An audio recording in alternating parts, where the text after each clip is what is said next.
We're back, the masters of Materium. My name is Virtual. I'm the CEO and CMO. I'm here with Grill. We're going to call him the Tank Titan today because we're going to be talking about tanking. And we're here with the master of coin, Elam. How's it going, boys? It's going pretty good. It's going pretty good. Lots of turkey and stuffing inside me. I feel like I'm the turkey itself now. Elam, how's it going? Good. Good morning to everyone. Hopefully we have a good podcast here about the orcs, and Grill, of course, being a tank in other games, he'll have lots to say, I'm sure. Yeah, let's start with that. Grill, we've had a lot of conversations privately about tanking and how important that is. For those people that have never played an MMO or don't even know what tanking means, I'd love for you to do a deep dive on that. Let's go. We'll see what I can do here. It's interesting because being a first-person game is going to be very, very different in Mirandus. But this going from my experience in WoW, you almost have to be kind of a conductor of sorts. Often you're leading the raid. In my case, I was always leading the raid. I'm leading the guild, leading the raid, and being the main tank for the guild. You kind of have to set the tone, feel how the group is. Like some nights we would go in there and we would be able to fly through things. Other nights we would struggle, and you have to kind of play around that. It's one thing to play your own style, but it's another thing to be able to kind of feel the group. So sorry to interrupt, but sure, go ahead. That's just a basic question. Like, what is a tank and what's the purpose of it? To distract the mobs, to hit yourself, so they hit you in the face instead of everyone else. You're there to be the damage sponge, to control the mobs. So they're essentially a shield, kind of. Yeah. They're going to protect the elves. So maybe talk a little bit about how you see the orcs, the tanks working with elves, for an example. I would think that the orcs, if they're the main tanks of the game, will be the first ones into the fight. They'll be the ones picking up the mobs, controlling them, possibly CCing them, keeping them from attacking everyone else in the group. While the elves can sit back and do their damage or whatever else they're going to do in a raid. So hard to say at this point, but at this point, it seems like the elves are going to be the main damage dealers, and the orcs may potentially be the ones doing the tanking. So what makes a good tank or a good tanker? To get back into what I was saying earlier, like I said, a bit of a conductor, a leader, got to be vocal. You can't be shy about telling people what to do. Very often when I was tanking, I would keep an eye on the entire raid group, because you would have an interesting perspective, because everyone's looking, let's say, at the boss's back. I'd be looking at the front of it and then looking, kind of surveying the field and seeing what was going on. Awesome. Yeah. So basically the tanks, and in this case, the orcs, they're tougher. Their hit points or their life points might be higher, their health. So basically they can take more damage, maybe deal more blunt force damage, and they're going to protect, the elves, which might be in the back, casting 500 Materium spells and throwing arrows. Right into my wallet, please. All that Materium. That's where it goes. Yeah, they could have higher health pools. They could have high healing. They could have defensive abilities, or maybe they don't have high health, but they can mitigate damage through shields or deflects, blocks, parries, stuff like that. Elam, any other thoughts on tanking and tanks before we get into the specific orcs? With orcs in general, there's 5 main stats in Mirandus. You have strength, intelligence, dexterity, focus, and vitality. I did kind of expect their strength, dexterity, and vitality to be their main stats. Intelligence probably not so much on that side, and maybe a little less on the focus. With that said, not all the orcs are tanks. Some are kind of a hunting design, so I would think a little more on the dexterity in those lines. And also, maybe not the most popular opinion, but I don't think orcs will be the best tanks in the game. I kind of suspect elves will be the best at literally everything other than the crafting professions. Awesome. All right, Grill, let's get into it. All right, starting off with the Orc of the Long Hunt. This one's got a short description. We'll get right into it. Long, difficult searches are typical of their people. It provides them with a sense of adventure and excitement for lengthy amounts of time, allowing them to capture the most elusive and valuable game. Can go longer without food or sleep. Elam, benefits and thoughts on the Orc of the Long Hunt?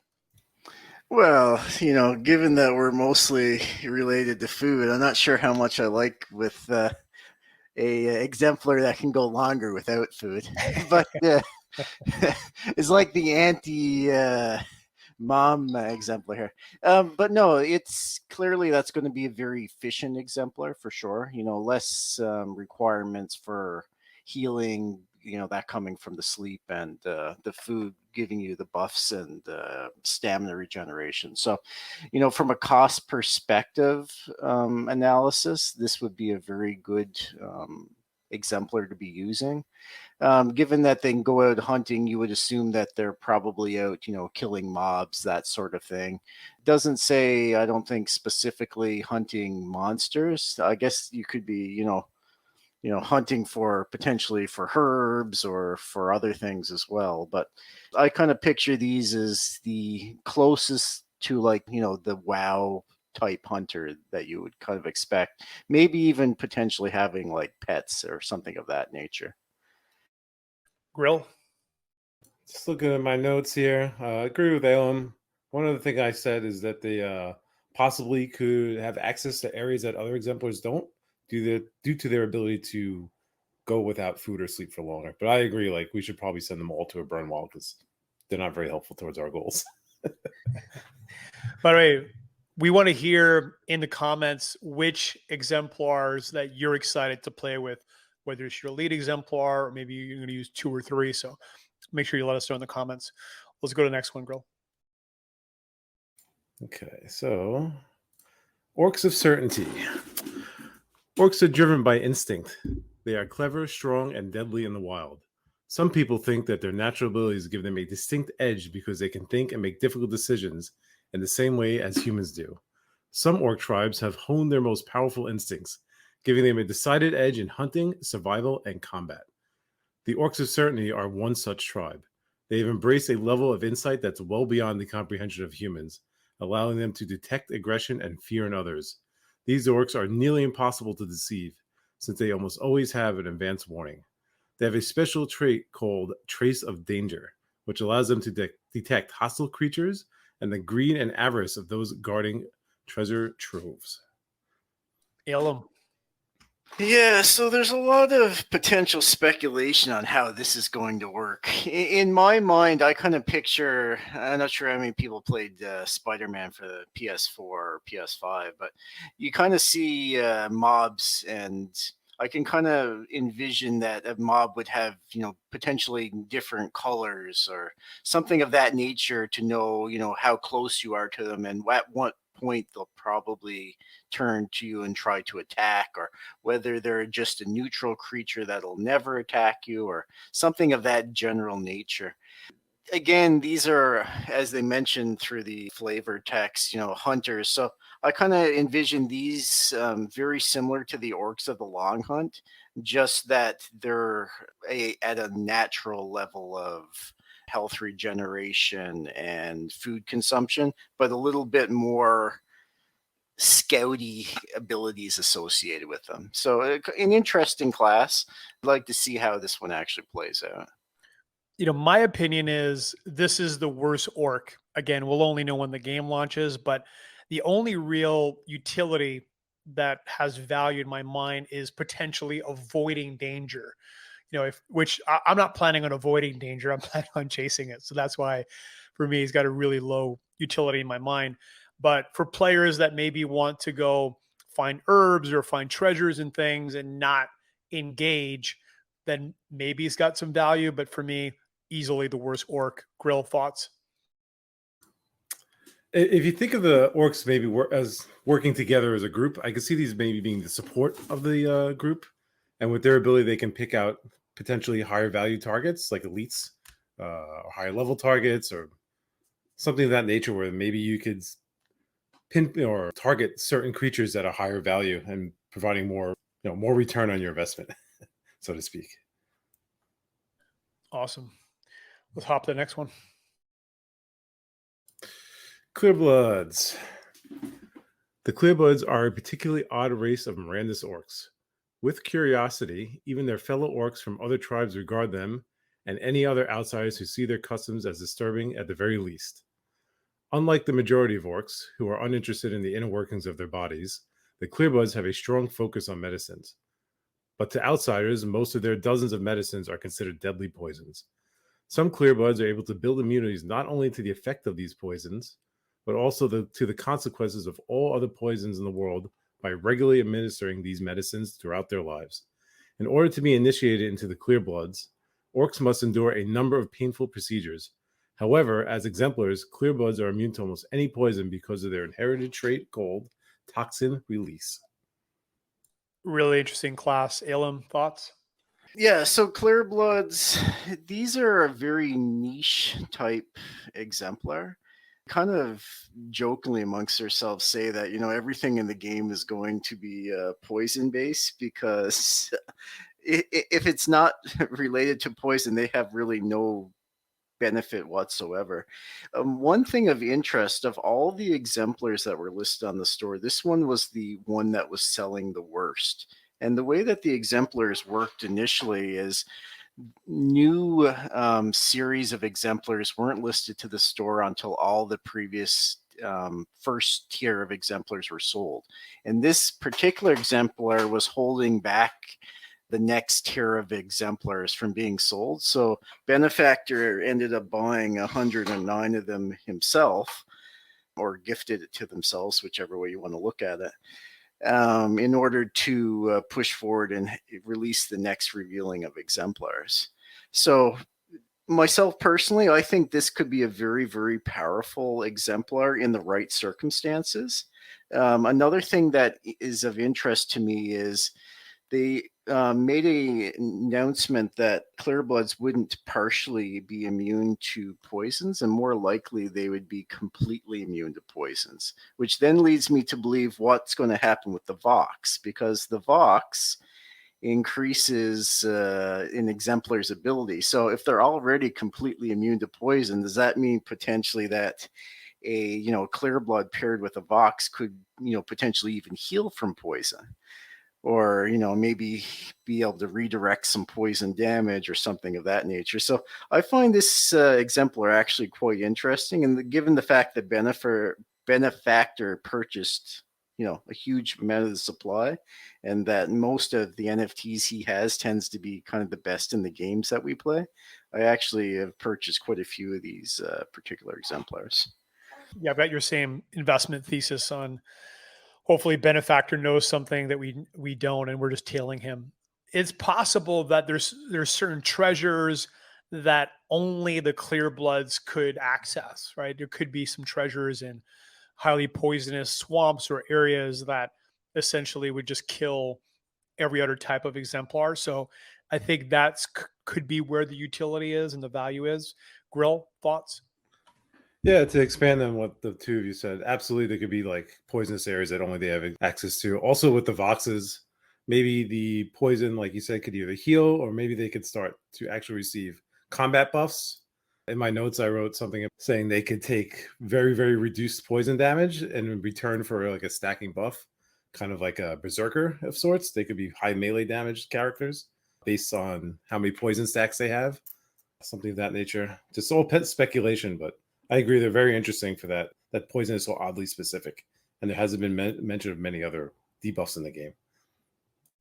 Awesome. Let's go to the next one. Beating Heart Clan. The orcs inspire terror in those who go alone into the woods for good reason. They have a sixth sense that allows them to see the blood of their prey flowing through its veins.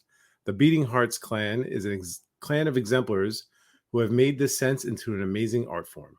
They may be found all around the world.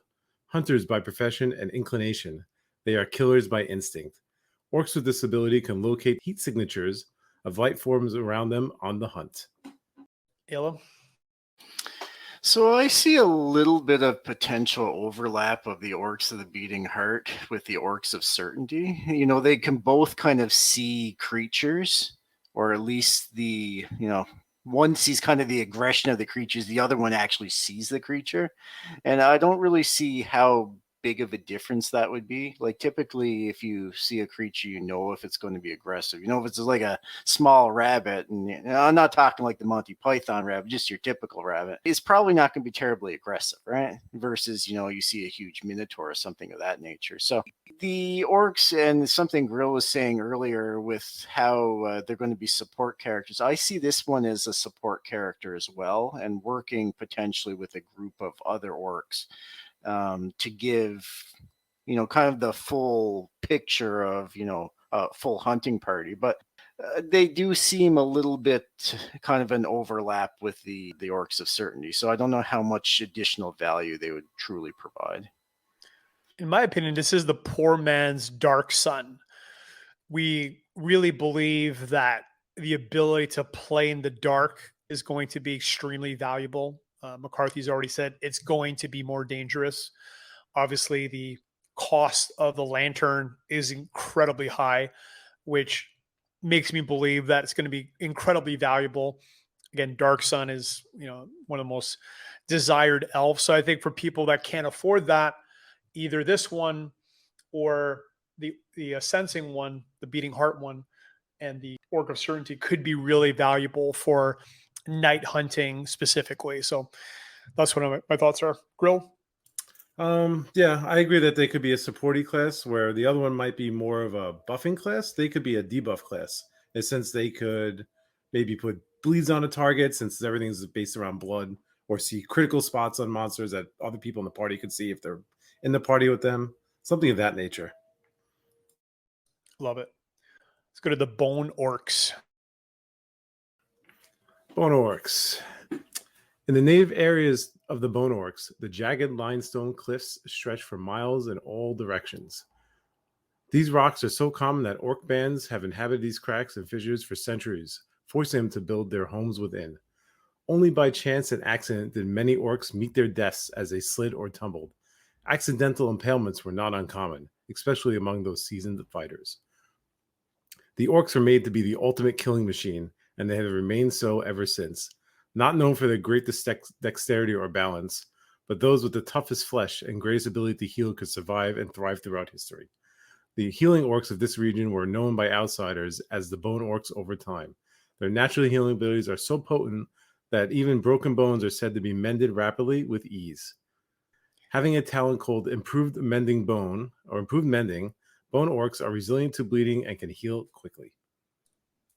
Accidental impaling. Some of these descriptions are hilarious. I wonder how much lore they're going to reveal, if at all, in terms of some of these backstories. But anyways, Yellow, thoughts on the Bone Orc?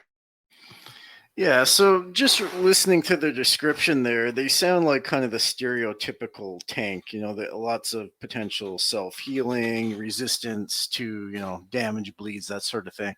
The interesting thing, if you look at the Vox for Bone Orcs, one of their traits or classes is actually Witch Doctor. Witch doctors are typically known more for, healing others than healing themselves.